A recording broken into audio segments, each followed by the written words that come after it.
Y continuamos con el programa y es un momento de hablar de economía, de política internacional, de lo que está pasando en el mundo a partir de la asunción de Donald Trump en la presidencia de los Estados Unidos y lo que está pasando con el comercio mundial a partir de las decisiones que empezaron a adoptarse en la última semana, que tuvieron alto impacto desde lo político, alto impacto desde lo mediático, pero que en la práctica todavía habrá que ver cuál es el desarrollo que terminan teniendo y cómo nos afecta a nosotros dentro de lo que es el contexto global del comercio mundial. Pero para hacerlo vamos a traer a la mesa a un especialista, un hombre que entiende mucho de la materia, que tiene el gusto de, tenemos el gusto de poder acompañarlo en este momento para presentarlo y para analizar un poco lo que está pasando. Me refiero a Marcelo Elizondo, que es el titular de la consultora de desarrollo de negocios internacionales, un hombre que tiene un largo antecedente en lo que es la negociación, el manejo del comercio internacional y que nos va a contar un poquito. Marcelo, gracias por venir. Gracias por la invitación. Bueno,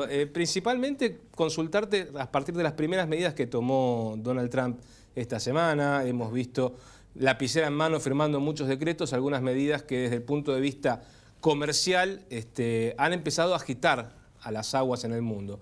Mucho más a México, pero también al resto de las regiones que están observando cuál es la política que finalmente va a terminar aplicando Donald Trump en materia de comercio internacional. ¿Qué opinión tenés respecto de las decisiones que se han adoptado, por un lado con México, por otro lado con la Argentina, con algunos de los países con los que intercambia el comercio estadounidense? Yo diría que hay distintos planos. Hay un primer plano que es el de los dichos. Ahí hay un discurso muy marcado del presidente Trump que rompe con la tradición de los Estados Unidos de apertura de mercados y de horizontalizar los negocios internacionales.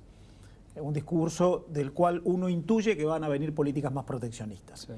El segundo plano es el de los hechos. Y en el plano de los hechos sí hay un poquito menos. Hay mucho contra México. Trump está tratando de modificar el escenario del vínculo bilateral entre los Estados Unidos y México. Hay algo que viene de la campaña, que es Trump en contra de China. Y hay bastante poco más, porque Trump no ha dicho cómo piensa encarar la relación comercial de los Estados Unidos con Canadá, su otro socio en el NAFTA. No ha dicho cómo piensa encarar la relación comercial con la Unión Europea, con Japón o incluso con Sudamérica. El tercer plano es el de la relación bilateral. La Argentina tiene en Estados Unidos el tercer principal mercado para sus exportaciones. Nosotros le vendemos aproximadamente el 7% de todas nuestras ventas. Claramente Estados Unidos no está en el lote de los principales destinatarios de nuestras exportaciones, que son Asia-Pacífico, la Unión Europea o el Mercosur, pero es el tercer mercado como país, después de Brasil y de China. Allí la primera noticia es la suspensión de la habilitación para el ingreso de los limones argentinos en Estados Unidos. Pero de todas maneras esto parece ser una suspensión temporaria, lo que ellos llaman un stay. Durante 60 días vamos a revisar todas las decisiones tomadas por la administración saliente en los últimos días. Dentro de ellas está la autorización para el ingreso de los limones. Yo no creo que esto llegue a mayores. Creo que es una revisión de muchas normas, entre ellas esta, y después probablemente en todo o al menos en parte el ingreso se va a permitir. Pero hay una nueva configuración, un nuevo discurso, mucha afección en México y China. No sabemos qué va a pasar con el resto, pero un modelo rupturista que genera mucha incertidumbre. Ahora cerramos el 2016 con una relación casi ideal entre la Argentina y los Estados Unidos, la administración Obama, que marcó por lo menos un antecedente interesante para lo que podía llegar a ser este año desde el punto de vista comercial. Después vino esta decisión de Trump de frenar 60 días la exportación de limones y habrá que ver cómo sigue hacia adelante. ¿Cuál es el comercio que hoy está esperando que finalmente Estados Unidos abra la frontera para la Argentina? Sé que el sector cárnico es uno de ellos. El de los limones, si bien no representa una gran masa para la Argentina, sí lo es para el sector productor citrícola. ¿Cuáles son las exportaciones que estarían hoy, entre comillas, en peligro a partir de decisiones proteccionistas o no que adopte la administración americana? Si existiera el caso de alguna limitación para el ingreso de productos argentinos a los Estados Unidos, que insisto, todavía no sabemos si eso va a ocurrir. Tal cual. Yo veo, una vez más, yo veo a Estados Unidos con, no con un estándar único, sino como un gobierno en manos de un empresario que negocia acuerdos con cada contraparte según cómo venga la mano. Entonces yo creo que va a ser muy duro con China y con México y bastante menos duro con el resto. En ese marco, si ocurriera que se obstaculiza el comercio bilateral entre nuestro país y los Estados Unidos, que para mí no sería tan duro, insisto, como sí está ocurriendo con México, ahí hay dos productos que están en espera, carne y limones. Como decías, no es un negocio enorme, los limones se espera entre 30 y 50 millones de dólares año, pero la verdad es que la industria limonera argentina es de las más competitivas del mundo. Nosotros somos el principal exportador de jugo concentrado de limón del mundo, somos un gran proveedor como país de los grandes consumidores de limón industrializado. De hecho, una gran multinacional de bebidas carbonatadas, la más conocida de todas, es un comprador del jugo concentrado de limón argentino. El otro que está en espera es las carnes, que todavía necesitan algún proceso sanitario de aprobación, pero estaban muy avanzadas. La Argentina hoy tiene dos productos que ya están ingresando y que encuentran en los Estados Unidos su principal mercado. Carnes y limones todavía no estaban ingresando, por lo tanto no es que se interrumpió lo que ya iba. Se paró algo que se esperaba que se autorice y se dilató la espera en ese sentido. Pero hay dos productos muy importantes que ya tienen en los Estados Unidos su principal mercado, que es el biodiesel, que son más de 1.000 millones de dólares por año, y que son los vinos, que tienen en el mercado americano su principal mercado. Después hay algunos otros químicos, algunos otros productos industriales, algunos alimentos elaborados que hacen que la Argentina tenga entonces en los Estados Unidos su tercer principal mercado en el mundo.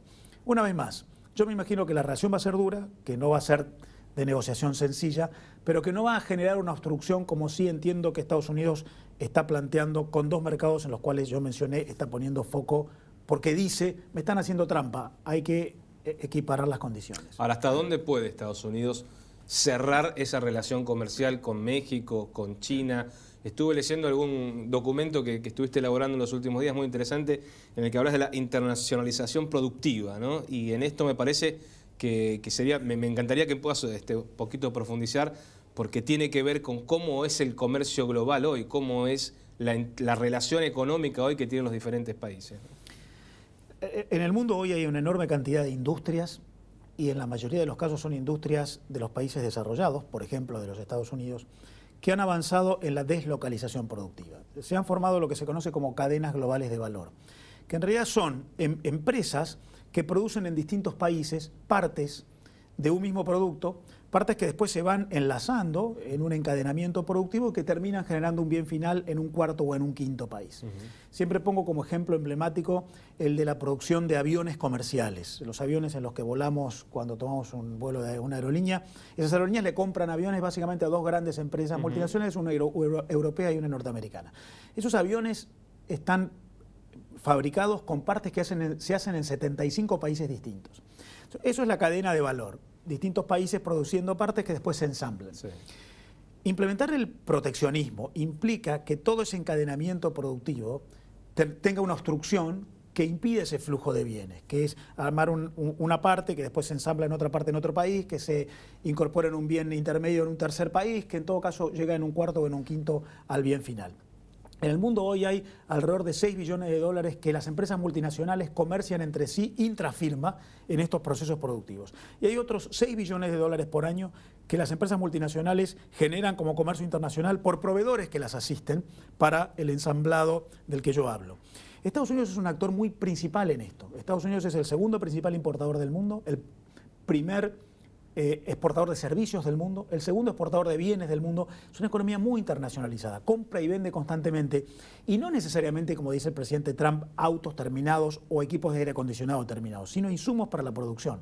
No será tan sencillo que se obstruya en frontera este flujo de entrada y salida sin que se paguen altos costos, por lo que habrá que ver hasta qué punto el proteccionismo puede ser tan general o, lo que para mí es más probable, si no termina enfocando en algunos específicos eslabones, porque si se aísla a Estados Unidos del mundo, se aísla su capacidad de producir. ¿Y qué pasa con el comercio mundial si Estados Unidos se aísla?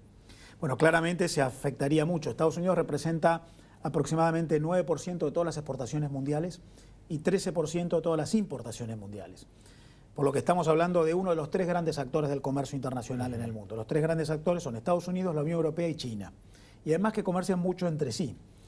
Si Estados Unidos se aislara, cosa que insisto, yo creo que puede ocurrir en algún plano específico, pero no en lo sistémico, en realidad si esto ocurriera afectaría seriamente el nivel de actividad económica en los Estados Unidos. Estados Unidos es un gran actor en el comercio internacional, aproximadamente el 10% de todo el comercio internacional si sumamos exportaciones e importaciones. Además, Estados Unidos se ha especializado en la generación de conocimiento. Lo que ha hecho Estados Unidos es transformarse en un gran generador de ingeniería, de diseño, de propiedad intelectual, innovando en esa materia, exportando servicios, es por lejos el principal exportador de servicios del mundo por esta capacidad de desarrollar servicios. El 80% del PBI de los Estados Unidos es servicios, y ha enviado al exterior la manufacturación o la fabricación del bien final. Eso es de lo cual se queja Donald Trump, pero en realidad el perfil de la economía de los Estados Unidos es: me especializo en lo intangible, en el diseño, en la innovación, en la ingeniería, envío fuera la manufacturación, a México o a China, donde los costos de producción son más bajos. Es un modelo de desarrollo que además no ha sido un modelo fallado. La tasa de desempleo en los Estados Unidos hoy es de las más bajas de la historia, 4.7%. Cambiar esta matriz no sería tan sencillo, generaría muchísima afección en el funcionamiento de este sistema. A mí no me parece que gratis se pueda cambiar tan fácil esto más allá de los discursos proteccionistas. Y si se intenta hacerlo, se corre el riesgo de afectar la capacidad de producir de los Estados Unidos y claramente después de modificar el escenario del comercio internacional en el cual, bueno, Estados Unidos es un gran actor. Marcelo, gracias por ayudarnos a pensar un poquito lo que está pasando en el mundo con el comercio y con estas decisiones que empezó a tomar recién Donald Trump. Veremos hasta dónde llegan. Muchas gracias. Gracias por la invitación. Gracias a ustedes por estar ahí. Nos reencontramos la próxima semana, como siempre, aquí, adelantando las noticias.